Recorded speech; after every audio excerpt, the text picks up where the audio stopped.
Hello दोस्तों, तो कैसे हैं आप लोग। दोस्तों मेरा नाम है संजय कुमार और बहुत बहुत स्वागत है आपका हमारे चैनल एंटीक कंप्यूटर स्टोर के एक नए एपिसोड में।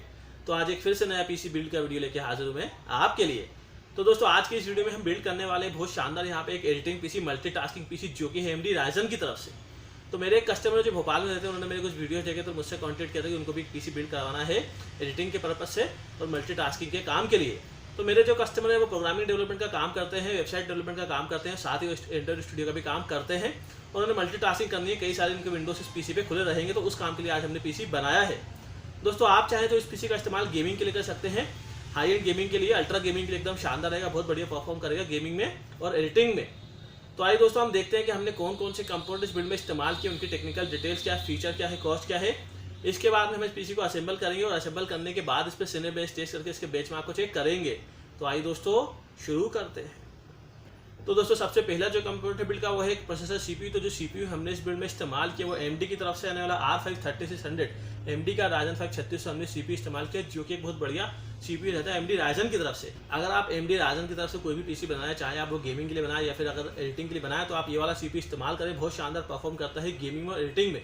तो यहाँ पे जो CPU हमने इस्तेमाल किया 6 कोर 12 थ्रेड्स में आता है। इसकी जो बेसिक फ्रिक्वेंसी वो 3.60 GHz रहती है and up to speed 4.20 GHz रहती है एंड 35 MB कैशे मेमोरी के साथ में, 35 MB कैशे मेमोरी के साथ में आता है। तो बहुत शानदार ये गेमिंग चैंपियन CPU हमने इस बिल्ड में इस्तेमाल किया है, जो कि इस काम के लिए एकदम परफेक्ट रहेगा। तो दोस्तों यहाँ पे जो CPU हमने इस्तेमाल किया उसकी कॉस्ट अभी 20,500 रुपये, 20,500 में अभी आपको ये मिल जाता है। तो दोस्तों अगला जो कंपोनेंट है बिल्ड का वो है एक मदरबोर्ड। तो जो मदरबोर्ड हमने इस बिल्ड में इस्तेमाल किया वो MSI की तरफ से आने वाला B450 Pro VDH Max, ये वाला बोर्ड हमने इस्तेमाल किया है, जो कि एक एंट्री लेवल का B450 चिपसेट का बजट गेमिंग मदरबोर्ड रहता है MSI की तरफ से। Ryzen 5 सीरीज के साथ में बहुत शानदार परफॉर्म करता है, जैसे कि Ryzen 5 3500 है, 3500X से 3600 है या फिर 3600S के साथ में बहुत बढ़िया ये काम करता है। तो दोस्तों अगर आप इस मदरबोर्ड के बारे में ज़्यादा जानना चाहते हैं तो हमारा वीडियो देख सकते हैं, हमने इस बोर्ड पर वीडियो ऑलरेडी बनाया हुआ है। तो यहाँ पे जो बोर्ड हमने इस्तेमाल किया उसकी कीमत 7,800 रुपये, 7,800 में अभी आपको ये मिल जाएगा। तो दोस्तों नेक्स्ट जो कंपोनेंट बिल्ड का वो है रैम। तो रैम जो हमने इस बिल्ड में इस्तेमाल की है वो टीम ग्रुप की तरफ से आने वाली T-Force 8+8 में 3000 मेगाहर्ट्ज की 16 GB रैम हमने इस बिल्ड में इस्तेमाल की है, जो कि वो शानदार रहेगी, बढ़िया रहेगी, सफिशिएंट रहेगी इस बिल्ड के लिए। इस काम के लिए हमने पीसी बनाया, उस काम के लिए 16 GB रैम काफ़ी रहेगी। तो दोस्तों मैंने पहले भी आपको कहा है कि जब भी आप रैम इस्तेमाल करते हैं तो हमेशा उसे 8+8 की कॉम्बिनेशन में इस्तेमाल करें, क्योंकि 8+8 की कॉम्बिनेशन में इस्तेमाल करने से हमारा सिस्टम बहुत बढ़िया काम करता है, काफ़ी अच्छी स्पीड हमें यहाँ पे मिलती है गेमिंग में और एडिटिंग में। तो दोस्तों यहाँ पे जो रैम हमने इस्तेमाल की उसकी कोई 6,000 रुपये, 6,000 में अभी आपको ये मिल जाती है। तो दोस्तों अगला जो कंपोनेंट बिल्ड का वो है SSD। तो जो SSD हमने इस बिल्ड में इस्तेमाल किया वो एक इंस्टॉल की तरफ से हमें 240 GB की 240 GB की ये M2 SSD हमने इस बिल्ड में इस्तेमाल की, जिसको इस्तेमाल करने से हमारा सिस्टम बूस्टअप हो जाता है, काफ़ी अच्छी स्पीड हमें मिल जाती है गेमिंग में और एडिटिंग में। तो दोस्तों यहाँ पे जो SSD हमने इस्तेमाल की उसकी कुछ 2,800 रुपये, 2,800 में अभी आपको ये मिल जाती है। तो दोस्तों नेक्स्ट जो कंपोनेंट बिल्ड का वो एक हार्ड डिस्क है। जो हार्ड डिस्क हमने इस बिल्ड में इस्तेमाल की वो सीगेट की तरफ से आने वाली बर्कूरागीन 1000 GB की 1 TB की हार्ड डिस्क हमने इस्तेमाल की, जो कि 7,200 RPM की 7200 RPM की हार्ड डिस्क हमने इस बिल्ड में इस्तेमाल की, जो कि बहुत बढ़िया रहती है, शानदार रहती है, इसकी स्पीड काफ़ी अच्छी रहती है क्योंकि ये 7,200 RPM की रहती है। तो दोस्तों यहाँ पे जो हार्ड डिस्क हमने इस्तेमाल की उसकी कॉस्ट 3,500 रुपये, 3,500 में अभी आपको ये मिल जाएगी। तो दोस्तों अगला जो कंपोनेंट बिल्ड का वो है एक पावर सप्लाई SMP। तो जो SMP हमने इस बिल्ड में इस्तेमाल किया है कूलर मास्टर की तरफ से आने वाला 550 वाट का 550 वाट का ये SMP हमने इस्तेमाल किया, जो कि एकदम शानदार रहेगा, धांसू रहेगा, इस बिल्ड के लिए सारे पार्ट्स के पावर को आराम से हैंडल ये कर लेगा। तो दोस्तों यहाँ पे जो SMP हमने इस्तेमाल किया उसकी कुछ 3,900 रुपये, 3,900 में अभी आपको ये मिल जाता है। तो दोस्तों नेक्स्ट जो कंपोनेंट बिल्ड का वो है गेमिंग केस कैबिनेट। तो यहाँ पे जो केस हमने इस्तेमाल किया वो एरोकूल की तरफ से आने वाला साइक्लोन, एक बहुत शानदार बजट गेमिंग केस हमने इस बिल्ड में इस्तेमाल किया है, जो कि साइड से पूरी तरह से ट्रांसपेरेंट रहता है, साइड में इसमें टेम्पर्ड ग्लास रहता है, आगे इसमें एक स्ट्रिप रहती है जो कि RGB रहती है। तो बहुत शानदार बजट गेमिंग केस हमने इस बिल्ड में इस्तेमाल किया है। तो दोस्तों यहाँ पे जो केस हमने इस्तेमाल किया उसकी कुछ 3,300 रुपये, 3,300 में अभी आपको ये मिल जाएगा। तो दोस्तों अगला जो कंपोनेंट बिल्ड का वो है ग्राफिक्स कार्ड GPU। जो ग्राफिक्स कार्ड हमने इस बिल्ड में इस्तेमाल किया वो है Zotac की तरफ से आने वाला 1666 GB DDR5 मेमोरी वाला ग्राफिक्स कार्ड हमने इस बिल्ड में इस्तेमाल किया, जो कि वो शानदार रहेगा, बढ़िया रहेगा इस बिल्ड के लिए। तो दोस्तों यहाँ पे जो पीसी हमने बनाया है वो मल्टीटास्किंग के लिए बनाया है, तो ये वाला जो ग्राफिक्स कार्ड है इस बिल्ड के लिए काफ़ी रहेगा, सारे काम ये आराम से करा देगा। वहीं गेमिंग के लिए भी बहुत बढ़िया रहता है, बहुत शानदार परफॉर्म करता है गेमिंग में ये वाला ग्राफिक्स कार्ड। तो दोस्तों यहाँ पे जो ग्राफिक्स कार्ड हमने इस्तेमाल किया उसकी कोई 18,500 रुपये, 18,500 में अभी आपको ये मिल जाता है। तो दोस्तों हमने ये देख लिया कि हमने कौन कौन से कंपोनेंट इस बिल्ड में इस्तेमाल किए, उनकी टेक्निकल डिटेल्स क्या, फीचर्स क्या है, कॉस्ट क्या है। तो आइए अब हम इस पीसी को असेंबल करते हैं, देखते हैं कि असेंबल करने के बाद कैसा दिख रहा है, इसका लुक कैसा है, इसकी परफॉर्मेंस कैसी है। इसके बाद हम इस पर सिनेमेटिक टेस्ट करके इसके बेंचमार्क को चेक करेंगे। तो दोस्तों यहाँ पे हमने इस पीसी पे गेम टेस्ट नहीं किया क्योंकि कस्टमर ने गेम इंस्टॉल करने से मना कर दिया था। तो हमने सिनेमेटिक टेस्ट करके इसके बेंचमार्क को चेक कर लिया है। तो आइए दोस्तों देखते हैं।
दोस्तों जैसे कि आपने देख लिया, यहाँ पे हमने इस पीसी को बना लिया, इस पीसी को असेंबल कर लिया है। काफ़ी अच्छा दिख रहा है, बहुत बढ़िया बना है, काफ़ी शानदार लुक दे रहा है। बहुत बढ़िया बजट गेमिंग केस हमने इस्तेमाल किया, जो कि साइड से ट्रांसपेरेंट रहता है, उसमें स्ट्रिप रहती है जो कि RGB रहती है, और कई सारे मोड्स इसमें रहते हैं, आप उसके RGB के मोड्स को चेंज कर सकते हैं। तो बहुत बढ़िया लुक यहाँ पे ये दे रहा है।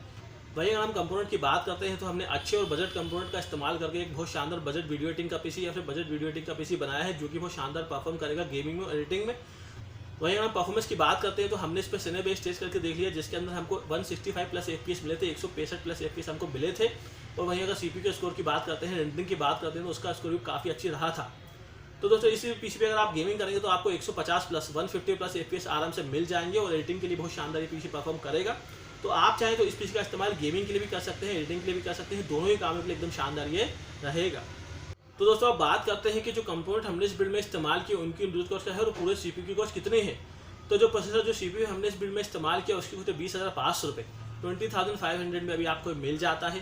जो बोर्ड हमने इस्तेमाल किया उसकी कॉस्ट 7,800 रुपये, 7,800 में बोर्ड आपको मिल जाता है।